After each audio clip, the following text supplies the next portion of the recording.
Dude, did you know you can subscribe to onlywrestlers.com and keep in touch with your favorite wrestlers? The party never has to end. This week's episode of One of a Kind with RVD is presented by Get Blitzed, and you can get 15% off your order when you head to get-blitz.com and use promo code RVD. Get 15% off.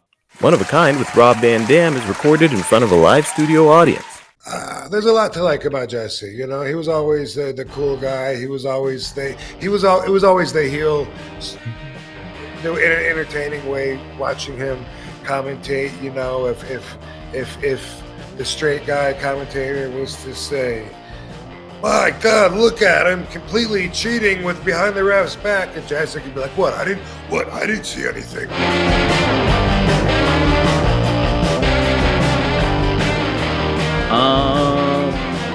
I wanted to talk about, so WWE made it official today that Jesse Ventura will be commentating on Saturday night's main event.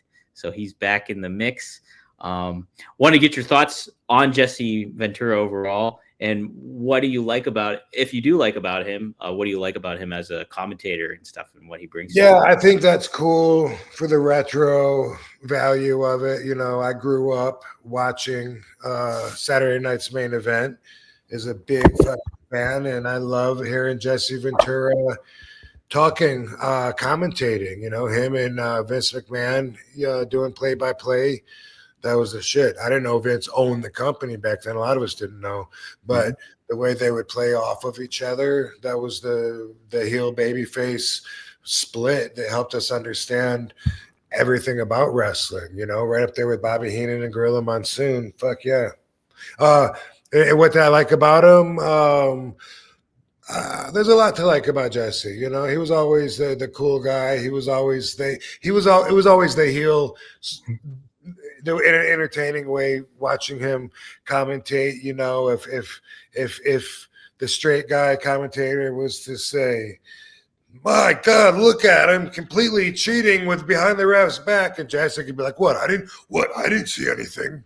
You know, then that kind of shit was funny. Like he didn't see it, or he would make up excuses for, you know, what he almost slipped, and then he caught, you know, he was losing his balance, and then he happened to catch him and on the rope. That was good for you. He would make up funny shit and make it sound like looking at it from that perspective was right, and he would do it in a heel way. So I really liked all of that. You know, like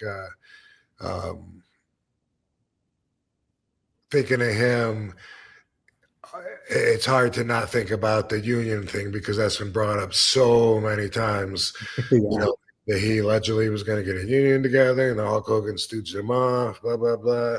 I'm not mad at anybody for that on any side. On Hogan's side, okay, yeah, of course, you know, what did he owe Jesse to not stooge him off if he's closer to Vince anyway, you know? And that's his job, and that's his company. You know what I mean? Like that's his. He was in the driver's seat. But anyway, by the way, I did have Jesse commentate on one of my WCW matches that I know of. Oh, really? Yep. Ooh, that's awesome. That's really cool. I remember I ran and I jumped up to the top rope in the middle. You know, we balanced like that and jumped back. And I think, and Jesse said, "He's like a flying Luenda, That's going to be the name of this episode. Now, did you get to meet him and interact with him at all? Like, I think maybe just shook his hand. I definitely never got to know him. I liked it when he was governor. I like his political beliefs. You know, like he's not out there he's not afraid to go ahead and expose the government. Even though a lot of this stuff, if you start talking about the elite that really run everything, people aren't even ready to hear that yet, you know. But when you got a guy inside telling you about it, it gives it a little credit. Oh, 100% does, yeah. I always think, too, about the George Carlin bit where he's like, it's a big party and you ain't in it. Yeah. Yeah. Yep. And, of course, he's always been vocal, you know, about how he believed cannabis should be legalized way before it was. And, his open-mindedness when it comes to drugs and certain other civil liberties and what we should and shouldn't have. Is that? Yeah, heck yeah, no doubt about it. Yeah, I'm always a big fan of Jesse. I think he's I love his voice. He just got And he was in Predator. He was in Predator, man. Yeah. You can't beat that. And he was in Running Man. I love the Running Man. Bye, DB. Have fun. Love you. Guys. Well, yeah, so that's awesome. I interviewed him 2 years ago. So maybe what I'll do is I'll download that interview and put it on our podcast feed as an extra bonus for everybody. So when I did the video game, we just talked about this the other day, the game Saints Row. Yeah. Jesse was a big inspiration for the voice that I did. No way, really? Yeah. Wow. Yeah, I can't remember exactly what it sounded like. It's been years since I've done it, but I was thinking about how Jesse sounded to me when he was commentating, and then maybe just put a little more force into it. But the whole thing, the way that I remember it, was like, Jesus Christ, there's mayhem everywhere. It's exploding. I don't know. It was the influence anyway. Not trying to sound exactly like him, but however it did sound, I don't know. I never played the game. I never have either. What character did you play? I can't remember. I think my name was Bobby. Yeah. I think I was just a commentator from what I remember. And can't remember. That's awesome. Question to the fan room. Yeah. If you guys and I was in 3 of them, I think. I think it was a 2 and a 2.5, maybe, or something. But yeah. Anyway, that was a lot of fun though, reading through that dialogue. And I bet that's a blast. Do you always kind of want to do more voice work? Would that be something you'd be voice work is fun? Yeah, I don't like my own voice. I understand that that's common with a lot of people. They don't like their own voice, but it is fun, and I would definitely be cool with doing more of it. With one thing that you do, like when you're doing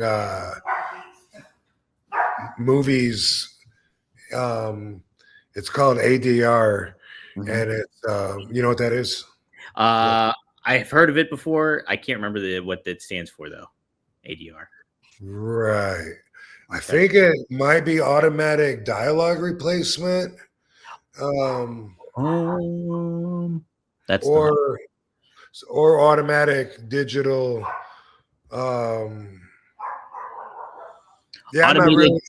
Automated dialogue replacement. Automated dialogue replacement. ADR. But sometimes it's not just dialogue, but you'll also do sound effects and stuff. So like I do a lot of. Like when I do fight scenes, I'll have to go to the studio afterwards and time it, and watch it. So I can go,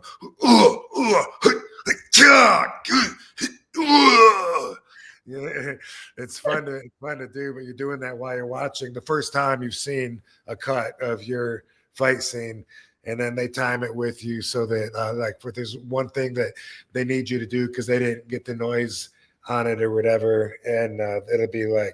There'll be like 3 beeps, like beep, beep, beep, and then on the 4th one is where you say the line or something when you do the ADR. Go beep, beep, beep. Around the 4th one, that's when you're like Dominic, matches the lips or whatever. It's fun. I like the whole process. It's fun. I always wonder with cartoons how hard that is to match the lips up to the dialogue. Yeah. That's such a fascinating thing, especially back in the day when. Like cartoonists are sketching it out, and like then what the voice has to line up or whatever. It's just right. Wow, what a process, man. Yeah. So that was cool stuff.